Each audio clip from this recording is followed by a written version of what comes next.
que es de ética, y a mí me gustaría eh, saber si tienen alguna duda, en especial en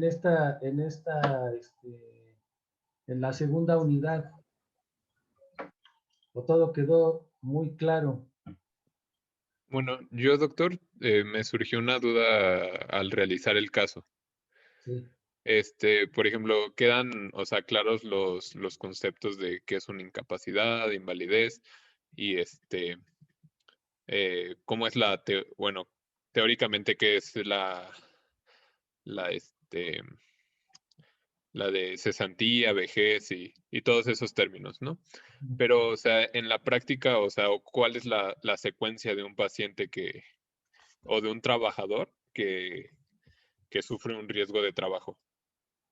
Ah, bien, esa me parece una buena, pues más que pregunta, como aclararles cómo es que sucede esto en la realidad. Ustedes me han comentado que han rotado por el Seguro Social y por el ISSSTE, por ejemplo. Creo que sí queda claro después de ver seguridad social qué diferencia hay entre seguridad social y servicios de atención médica. La Secretaría de Salud únicamente ofrece servicios de atención médica, nada más. O sea, los pacientes que acuden a los institutos de salud, a las clínicas de bienestar y todos estos, atienden, dan tratamiento, pero no expiden ningún tipo de incapacidad, ningún tipo de prestación a quienes se atienden ahí. Es población abierta que no está dentro de la economía formal. ¿Quiénes sí tienen acceso a todo esto que ustedes acaban de ver en esta unidad, a todos prestaciones? Son los trabajadores de la economía formal, que ya vimos en la primera unidad cómo están divididos. El Seguro Social atiende a trabajadores de empresas privadas, el ISSSTE a trabajadores del gobierno del estado. Cada estado tiene la obligación de proporcionar servicios de seguridad social a sus trabajadores del estado. Y las Fuerzas Armadas, Pemex, Marina tienen su propio sistema de seguridad social. Prácticamente poco menos de la mitad no tiene acceso a estas prestaciones, únicamente los trabajadores que están en cualquiera de estas instituciones. Ahora bien, ¿qué es lo que sucede? Imagínense ustedes como trabajadores. Yo no sé cuál sea su expectativa de trabajo en el futuro, pero supongamos que alguno de ustedes quiere trabajar en el Seguro Social. Ustedes ahí tienen una situación dual, porque son trabajadores, pero también son derechohabientes de la institución. Y les pongo este ejemplo porque creo que lo viven más ustedes como futuros profesionales de la salud. Van a trabajar para alguien o para alguna institución, o puede ser que ustedes pongan su hospital y entonces ya se vuelven patrones y deben atender todas estas cuestiones que marca la ley, asegurar a los trabajadores. Pero supongamos que ustedes trabajan en el Seguro Social y ahora con la situación de la pandemia, ¿qué es lo que pasa con un trabajador de la salud que enferma de COVID? Tiene que ir a su unidad de medicina familiar o al servicio de urgencias, ¿sí? Suponemos que se infectó, hay una relación causa-efecto directa entre el COVID y la atención médica. Si son médicos de hospital o de una clínica del Seguro Social que también tiene módulos COVID, es muy probable que esa relación produzca una enfermedad y se debe considerar como una enfermedad de trabajo. ¿Cuál es la secuencia? Acude, en este caso, el médico, la enfermera, a atenderse a urgencias del hospital o a su unidad de medicina familiar. Y ahí la asistente médica tiene la obligación de preguntar si es o no es eh, adquirida la enfermedad o supongamos un accidente en el trabajo. Si le dicen que sí, ella tiene la obligación, ustedes les pusimos ahí en la plataforma los formatos que se utilizan en el Seguro Social. En el caso de accidente se utiliza el formato ST7. Si es un accidente, la asistente médica tiene que darle este formato al médico que los va a atender. Entonces, pasan con el médico llena la hoja por el anverso, hace la exploración física y hace su nota de atención médica. Llega al diagnóstico y le tiene que dar la incapacidad temporal para el trabajo. En el caso, vamos a poner los dos ejemplos, en el caso de una enfermedad y en el caso del accidente. Si es un médico que tiene COVID, es una enfermedad. En ese caso se llena la ST9, ¿sí? Que es el formato para dictaminar probable enfermedad de trabajo. Si es un accidente, no sé, un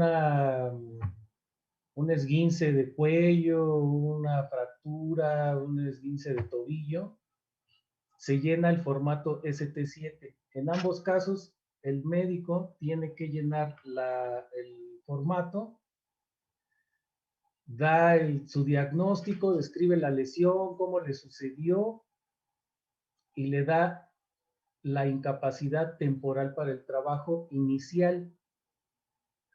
Y de urgencias, pues ya lo deriva a su unidad de medicina familiar o si necesita algún otro especialista, lo manda también a ese otro especialista para que continúe su tratamiento. ¿Qué es lo que pasa con esas hojas que llenó el médico? El médico le da una al trabajador y otra para su patrón para que la llene. El patrón. Es muy frecuente que los trabajadores o no lleven las hojas o no se las quieran dar al patrón.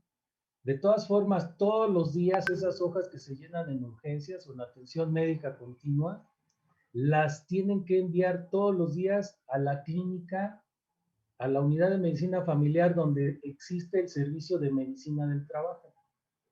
Entonces, todos los días les llegan esos formatos a los médicos de medicina del trabajo y tienen que esperar 3 días para ver que venga el trabajador. Como está ligado eso al pago de la incapacidad, muy probablemente vaya el trabajador para que el médico de medicina del trabajo autorice esa incapacidad como riesgo de trabajo.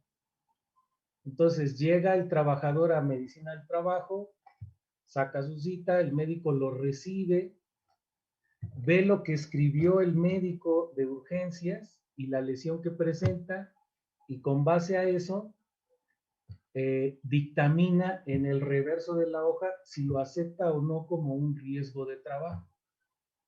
Entonces, si lo acepta, continúa su tratamiento con quien deba continuarlo hasta su alta. Entonces, una vez que el médico tratante considera que ya se debe regresar o que ya la lesión llegó al máximo beneficio, le da el otro formato que es la ST2, que es el alta, ¿sí?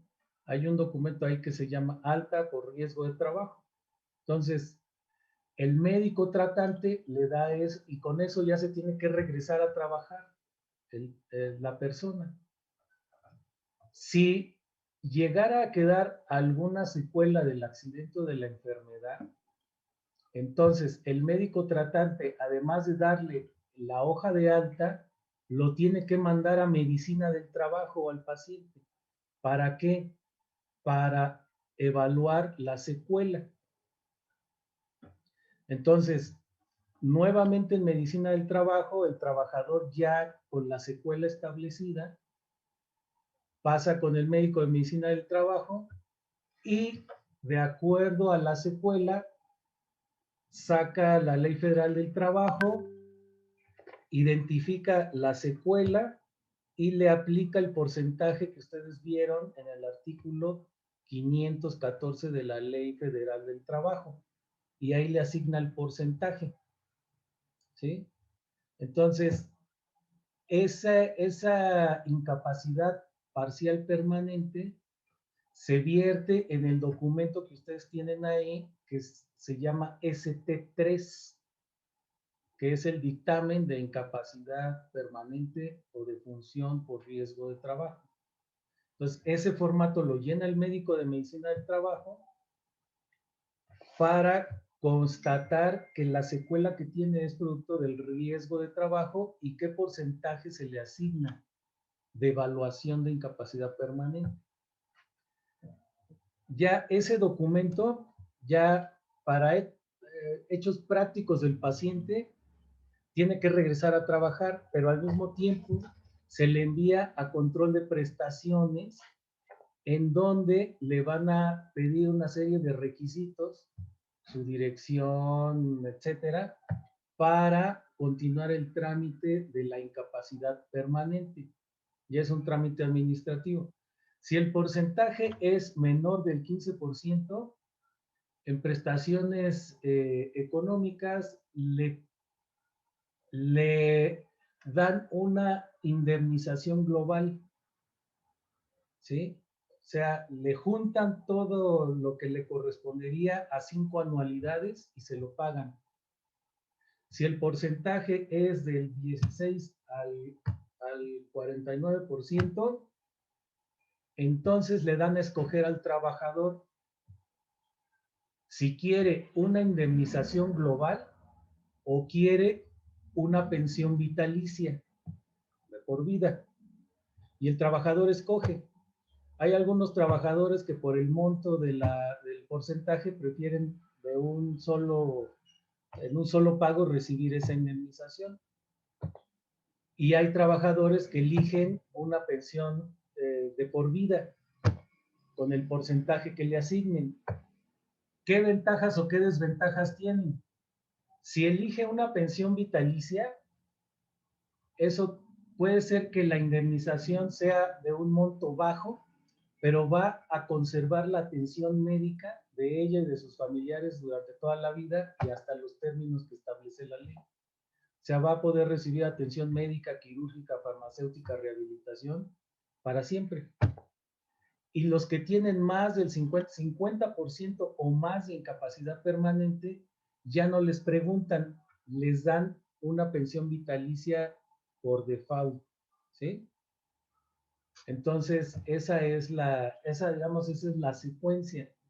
Ya para el trabajador que queda con una secuela, al presentarse al trabajo, muestra su documento de alta y le plantean al patrón que queda con una secuela. Entonces el trabajador tiene la obligación de recibir al trabajador. Si no puede hacer su trabajo y está capacitado para hacer otro, tiene la obligación el patrón de dárselo, el trabajo.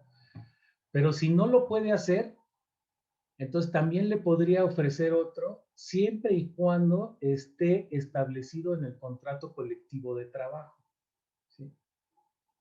Si no lo contempla el contrato colectivo de trabajo, el patrón lo puede liquidar al trabajador con todo y secuela. ¿Sí? De ahí la importancia de que los médicos en las empresas también vean esta situación porque su opinión para una reincorporación a un puesto diferente es muy importante. Entonces, yo estoy casi seguro que algunos de ustedes, yo espero que a alguno le guste la materia y que decida optar como una opción por medicina del trabajo. O también, si no se diera el caso, bueno, he tenido alumnos y casi estoy seguro que alguno puede encontrar trabajo en una empresa. Y es importante que ustedes conozcan todo esto porque su actuar médico no únicamente es el tratamiento farmacológico de rehabilitación, sino también todo este manejo médico y que sí lleva una parte legal y administrativa. Entonces, no sé si haya quedado claro. En el caso de una enfermedad, por ejemplo, de un médico que adquiere COVID, tiene que llenarse el documento ST9, que es exclusivo para enfermedades de trabajo. Ese lo llena el médico de medicina del trabajo. Si él considera necesario hacer una reconstrucción en este caso de la exposición, lo puede hacer. Entonces, lo cita, le hace la historia clínica, establece si hay o no relación, puede incluso pedir un estudio a los ingenieros de seguridad y higiene, por ejemplo, si hay ruido, polvos, etcétera, lo puede hacer y dictaminar de la misma manera con la Ley Federal del Trabajo, con el artículo 513, que es la tabla de enfermedades de trabajo, evaluar la secuela. Por ejemplo, por COVID quedan muchas secuelas a nivel pulmonar y también en otros sistemas. Y ya establecida la secuela, ir al artículo 514 y proporcionar el porcentaje de incapacidad permanente que le corresponde. Más adelante, en la unidad 6, vamos a ver los tiempos probables de recuperación para el trabajo, porque también está establecido en la ley del Seguro Social que una persona no puede estar incapacitada de manera temporal, de manera indefinida. Por riesgos de trabajo, únicamente puede estar incapacitado por un año, ¿sí? Si llega el año y no ha curado, se le tiene que dictaminar una incapacidad permanente, porque si le siguen dando incapacidad ya no se las van a pagar. Entonces tiene que ir otra vez a medicina del trabajo para que le evalúen hasta en ese momento la secuela, ¿sí? Pues no sé, no sé si con eso queda resuelta la duda. Sí, doctor. Muchas gracias. Ok, bueno, no sé si haya otro. Un comentario que se me hace importante comentarles es que no sé si ustedes se han preguntado, ahora que están a punto de llegar al internado, ¿ustedes qué son? O sea, ya como internos o como pasantes de medicina en servicio social, ¿tendrían derecho a todas estas prestaciones? No, creo que no. Bueno, según yo, ya la escuela no nos cubre el seguro, sino la institución que nos adopta. A ver, ustedes en el internado y en el servicio social son estudiantes, ustedes no son trabajadores, ¿sí? Entonces, ese es un punto a favor de que se tienen que cuidar mucho, ¿sí? Porque aunque van a ayudar y van a apoyar y van a entrar a hacer procedimientos, tienen que seguir todas las medidas de prevención, o sea, desde el manejo de punzocortantes, el manejo de agentes biológicos, infectocontagiosos, radiaciones, todas las medidas de prevención las deben tomar, porque si llegaran a enfermar o accidentarse, no van a recibir ningún tipo de indemnización. Lo único que les otorga la escuela es un seguro de vida para sus padres en caso de fallecimiento. Es lo único. Para atención médica, ustedes desde su ingreso les dan el seguro social para atenderse, independientemente de que tengan ISSSTE o lo que sea, les dan seguro social. Entonces, hasta el internado y el servicio social, ustedes se pueden atender en el seguro social. Por eso es importante que se den de alta como, como, como estudiantes. Algunos de ustedes todavía pueden atenderse como beneficiarios, porque la ley establece que es hasta cuándo se considera beneficiario, hasta los 16 años o hasta los 25 años, si es que siguen estudiando en una escuela que esté aprobada por la Secretaría de Educación Pública, como es su caso. Entonces, pues tienen que seguir todas las medidas de prevención en este. Ya, si entran ustedes a hacer la residencia, entonces ya cambia, porque los residentes sí son considerados trabajadores en un régimen especial. Si ustedes tienen curiosidad por revisar la Ley Federal del Trabajo, hay un capítulo especial para médicos residentes. Entonces, los residentes sí son considerados trabajadores y sí son sujetos a todas estas prestaciones que ustedes acaban de revisar. Mientras sean estudiantes, no. Y también es cierto que la institución en donde estén los puede atender, independientemente de que estén adscritos al Seguro Social. Muy bien, no sé si tengan alguna otra duda. Sí queda claro la pirámide de Kelsen, creo que eso no está tan complicado. El jueves es el examen, no se les van a preguntar artículos en específico, fracciones ni nada de eso, porque no es del interés en este nivel de estudio de ustedes que se aprendan todos los artículos, fracciones de memoria, ni los porcentajes. Pero sí nos interesa que sepan lo básico, y lo básico es qué es una incapacidad temporal, qué es una incapacidad permanente parcial, total, cuál es la diferencia con la invalidez, porque en algunas de las tareas sí vi que confundían algunos términos. O sea, invalidez permanente, eso no existe, no hay una invalidez permanente. Entonces, o es invalidez, y la invalidez es derivada de la enfermedad general. Eso yo espero que les haya quedado claro. Hay una división entre riesgo de trabajo y enfermedad general. Riesgo de trabajo son todos los accidentes, incluidos los de trayecto, que ocurren con motivo del trabajo. Y los que no son considerados como accidentes o enfermedades de trabajo, entonces caen como enfermedad general. Y hay un seguro en el Seguro Social, en el régimen obligatorio, que es el de enfermedades y maternidad. ¿Sí? También, para efectos prácticos, ¿qué diferencia hay entre una enfermedad y un riesgo de trabajo? Simplemente desde el pago de la incapacidad o del subsidio. Una incapacidad o riesgo de trabajo se paga al 100% del salario a partir del primer día que se accidenta o enferma a causa del trabajo. Una incapacidad o un paciente que se considera como enfermedad general, le pagan el 60%,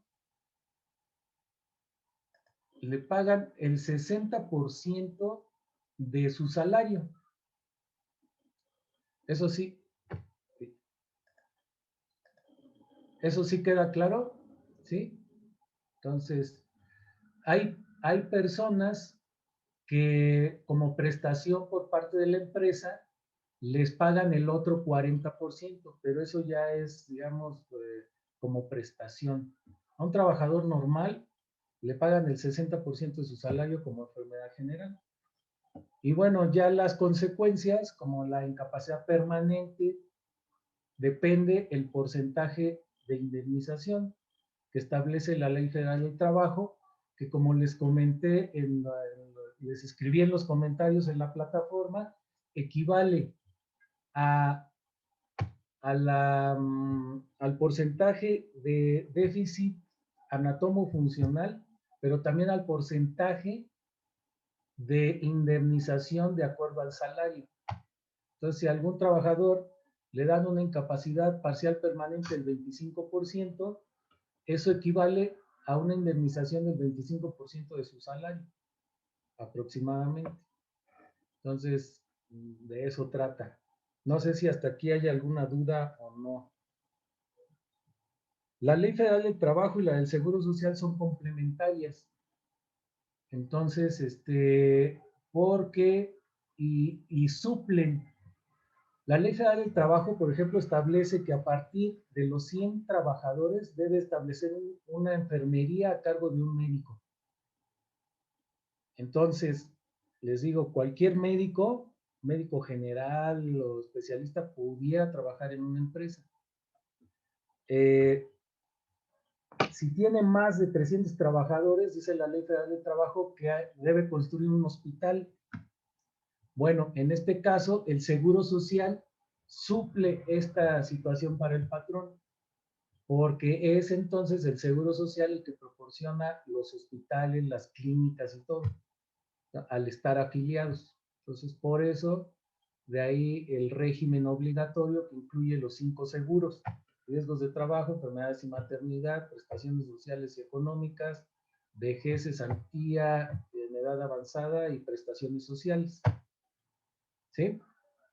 ¿Algún comentario o algo que quieran comentar?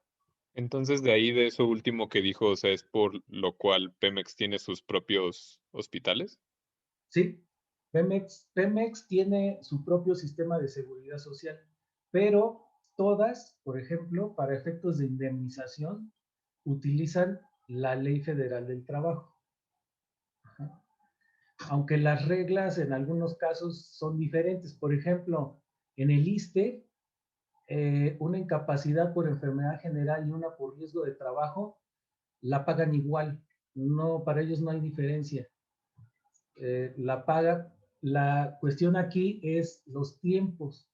En el ISSSTE o en el ISEMIN, por ejemplo, en el Estado de México, les pagan su salario completo, pero solo por, me parece que son 30 o 40 días. Si pasa ese tiempo, les reducen el pago de la incapacidad a un 75%, y si pasa de 3 meses o 6 meses, ya no le pagan. Entonces quedan a cargo de la instancia que los está, donde tienen el trabajo, ¿sí? Entonces, las reglas varían, aunque los principios son los mismos. Muy bien, entonces, no sé si haya alguna otra duda, pregunta, ¿no?